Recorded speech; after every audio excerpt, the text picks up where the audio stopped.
here's how you can pronounce some of the hardest sounds in the world's languages. So there are many relatively common and uncommon sounds that are not in English that many English speakers have trouble producing because they're not in English.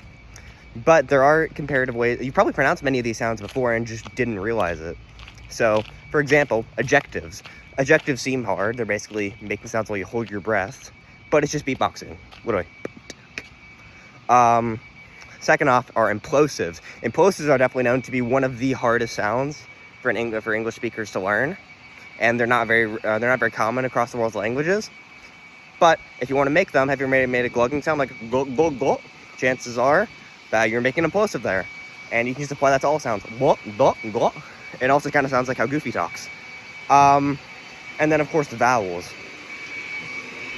IPA transcription isn't very great for English because it has to account for multiple dialects, and it usually bases it off of phonemic distinctions that were true like 50 years ago that aren't true anymore. So if you speak American English, your ooh sound might be a little bit more fronted than a true ooh sound.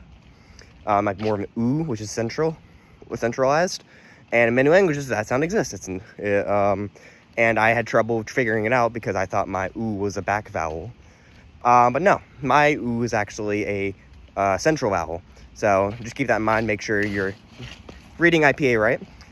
Aspirated consonants in like Greek, ancient Greek, for example, are in English already actually, but they're allophonic. So in English, when we start a word like pat, that's by default aspirated, so you can just say that for aspirated consonants. But if you want to say unaspirated consonants, think of words like stop, and that t sound gets unaspirated when next to the s. So it's not stop, it's stop, stop. There, boom, you just made an unaspirated consonant. So that's how you can make some of the world's hardest sounds pretty easily.